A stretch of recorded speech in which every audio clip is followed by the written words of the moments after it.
senang-senang buka puasa bareng, senang nyuci piring bareng gitu ya. Luar biasa.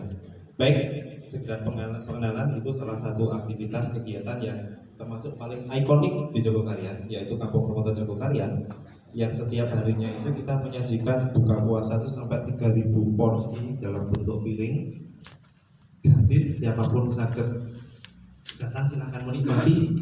Dan juga di sepanjang jalan Jogokarian itu ada pasar rakyat begitu ya, silahkan beli tapi bayar gitu. Kalau piringnya itu gratis. Kenapa dengan piring? Supaya 3.000 orang itu sholatnya di masjid. Kalau kami hidangkan dengan kotak box seperti ini, kira-kira sholatnya di mana? Nah, itu yang tidak kami inginkan. Ingin kami adalah 3.000 orang itu buka puasa di masjid, kemudian sama-sama sholat jamaah maghrib di masjid. Akhirnya jamaah masjidnya itu sampai 3 kali shift kantosan gitu, sampai 3 kali diganti imam gitu. Karena nggak cukup 3.000. Baik, kita bercerita dulu dari sekitarnya.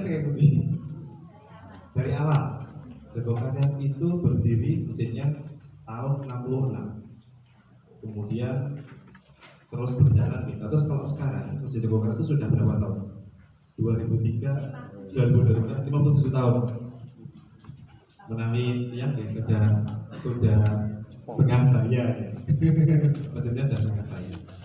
Nama kampungnya dijadikan nama masjid. Jadi Jogokarian itu nama kampungnya Jogokarian, kemudian sekaligus dijadikan sebagai nama masjid.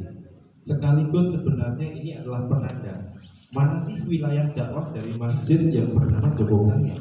Maka wilayah dakwahnya adalah satu kampung bernama Jogokarian, yang dalam catatan kami kampung Jogokarian itu ada 4 RW, ada 18 RT, ada 900 KK, ada 2.700 warga. Kami punya datanya by name, by address, siapa yang tinggal di kampung Jogokarian, karena itu adalah objek dakwah kami. Tugas kami untuk menjaga mereka, mendakwai mereka yang muslim ya. Baik. Perjalanan awalnya karena Jogokarian itu di daerah yang secara agama sebenarnya kering, sebenarnya gersang. Karena itu sampai dengan tahun 99 yang sholat jamaah aktif di Jogokarian itu hanya 1,5 soft. 1 soft 20 orang. Berarti kita hanya 30 orang saja, 30 orang saja yang aktif sampai dengan tahun 99. Saat itulah kemudian berganti kepengurusan Ustaz Jazil. Saat ini beliau di ketua Dewan Suronya Masjid, ketua takmirnya sudah ganti lagi. Beliau mengajak pengurus dan jamaah punya cita-cita. Kapan yo ning masjid awake dhewe iki salat subuh iki wis kaya salat Jumat, dan itu tiap hari. Itu cita-cita yang dipancang pada tahun 99. Berapa tahun yang lalu ya? 3 tahun. 30 tahun 30 tahun 24 tahun yang lalu. Cita-citanya adalah suatu saat nanti setiap harinya di Jogokarian sholat subuh itu sudah sama dengan sholat Jumat. Nah, alhamdulillah waktu itu tahun 2009 sholat Jumat itu sudah dihadiri oleh 16 soft. 16 kali 20 terus 320 orang kalau Jumatan itu. Nah, mulailah kemudian melakukan langkah-langkah. Nah, apa saja yang dilakukan? Nah, mari kita lihat. Baik, Bapak Ibu sekalian, kalau kemudian kita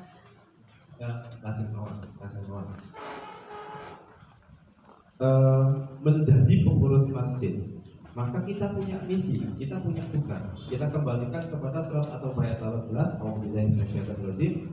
Innama ya'muru masajidallahi man amana billahi wal yawmil akhir wa aqama sholata wa ata zakah wa lam yakhsha illallah. Wa asaulaika yaqulun tadi. Sesungguhnya yang memakmurkan masjid-masjid Allah hanyalah orang-orang yang beriman pada Allah dan hari akhir, menegakkan sholat, menunaikan zakat, dan tidak takut kecuali kepada Allah. Maka mereka inilah orang-orang yang mendapatkan petunjuk.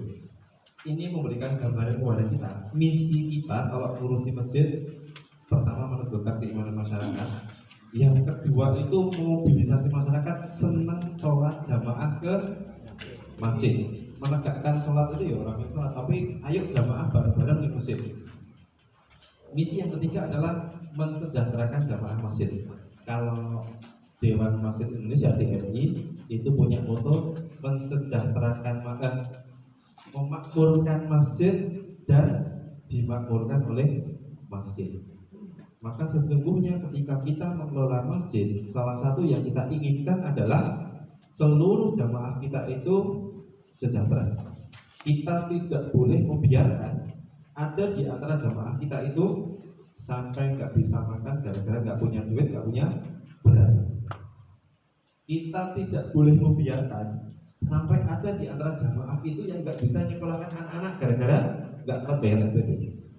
Kita tidak boleh membiarkan di antara jamaah kita tuh ada yang sampai nggak kuat berobat ke rumah sakit, entah karena BPJS nunggak, apa karena memang tidak punya BPJS atau tidak punya uang. Itu semua menjadi tanggung jawabnya pengurus masjid. Oh apa dia? Siapa tuh Pak? Kita pastikan warga kita, jamaah kita itu dengan masjid kita itu semuanya bisa makan, urusan dapurnya aman, urusan sekolahnya anak-anaknya aman, urusan kesehatannya aman. Bismillah, itu memang misi kita, itu tugas kita. Nah berikutnya kita pengen menghadirkan suasana aman, gitu, suasana aman, nyaman bagi semuanya. Ini ketika kita terus masjid ini, maka sekali lagi tugas kita itu sebenarnya adalah bagaimana kita bisa menghadirkan masyarakat senang sholat jamaah di masjid dengan cara yang paling menyenangkan. Nanti kita lihat cara menyenangkan itu kayak apa? Di respon. Jadi kita punya target supaya masjid kita itu menjadi makmur. Dilanjut, apa itu makmur? Pertama yang kita ukur masjid makmur itu apa nih? Sandukas? Bukan sandukas. Luasnya masjid? Bukan. Tingginya menara? Bukan. Ukuran utama dan pertama masjid itu makmur apa tidak? Sing sholat jamaah wong piro? Setiap kali ditegakkan sholat jamaah. Kalau masjid kita atau musola kita itu kapasitasnya adalah 50 orang. Yang mana 50 orang ukuran kita bukan? Di alit ya.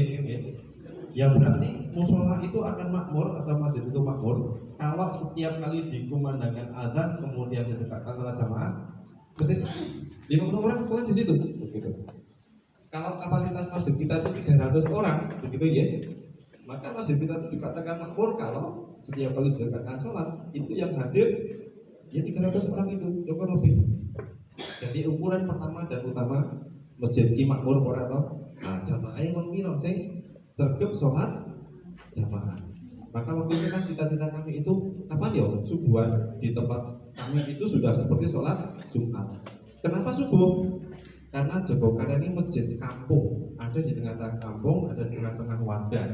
Kalau zuhur asar sebagian masih di pasar, sebagian masih di tempat kerja, anak-anak masih sekolah, sulit ya bisa ngumpul. Maghrib isya sebagian belum pulang, sebagian malah sudah keluar rumah lagi. Nah, subuh ini adalah waktu di mana warga itu semuanya di rumah. Maka kami mentarget iki sing kudu rame adalah subuh karena semuanya sedang ada di rumah. Ini ukuran pertama, sing sholat jamaah oke. Ukuran kedua adalah seberapa jauh jamaah itu hadir memberikan kebermanfaatan kepada masyarakat. Ya seperti tadi, kita tidak akan biarkan ada jamaah kita seragam sholat yang tidak iso makan. Oh, pengurus takdir tanggung jawab. Ada jamaah kita di masjid kok nanti iso nyekolahke anak. Pengurus masjid tanggung jawab apa gitu. Nganti orang jamaah kita masuk rumah sakit sampai nggak bisa bayar. Nah, tanggung jawabnya itu, ayo kita semboyong bareng. Jadi masjid ini menjadi betul-betul hidup keberjamaahannya menjadi satu keluarga besar begitu ya. Kita tidak akan membiarkan ada di antara anggota jamaah itu yang secara ekonomi kemudian berat begitu. Dan terus tidak diukur dari sanggup kas masjid. Langsung sanggup kas masjid Bapak Ibu itu banyak, alhamdulillah, disyukuri Bu. Loh, agak sakit. Mungkin yang Bu. Kunci kebawah di kantor sudah benar. Kunci kebawah di dekat. Kami punya prinsip sardokas kami itu harus semuanya dihabiskan untuk kesejahteraan masjid dan kesejahteraan jamaah. Sehingga ada orang mengatakan cukup kan saldo nol betul. Kita itu begitu uang dikeluarkan ternyata kados niku lho Bu, apa? Nimbo nggih, seperti kita itu kados to. Diciduk banyune metu meneh, diciduk banyune metu meneh. Tapi kalau air itu tidak diciduk, ya mung semono kuwi, begitu. Jadi sebenarnya prinsip pengelola keuangan masjid itu seperti kita punya sumur atau punya mata air. Kita ambil sebanyak-banyaknya, itu air akan terus keluar sebanyak yang kita ambil, dan di sumur itu segitu itu. Tapi kalau tidak pernah kita ambil, eman-eman jenenge baik, kan lumayan diumumke sak Jumat, alhamdulillah saldone 100 juta, begitu. Ya mung semono kuwi, begitu. Itu seperti kita punya sumur. Baik, lanjut. Ini ukuran kemakmuran masjid kita. Jadi tidak diukur tingginya menara, tidak diukur dari megahnya bangunan, tidak diukur dari berapa saldo kasnya. Ada sebuah masjid ini di luar Jawa. Saldo kasnya kita 1,M. Mantap, yang begini. Tapi sing salat coba ki nek sak sof gitu loh. Aduh, ngono apa duwe dhuwit sak miliar sing salat coba kok sak sof. Mbok wis diumumkan aja. Monggo Bapak Ibu yang sekarang tidak di Jawa ya, di luar Jawa. Bapak Ibu silakan kalau sholat di masjid kami kasih uang transfer, boleh nggak? Ramai nggak masjidnya? Ramai. Lah duit saya gue ngopo gitu ya. Masjidnya sepi sing ramping sak so padahal masjidnya gede dan mewah begitu. Saldo dewe sak M. Ramainya mau Jumatan. Baik, kita lanjut.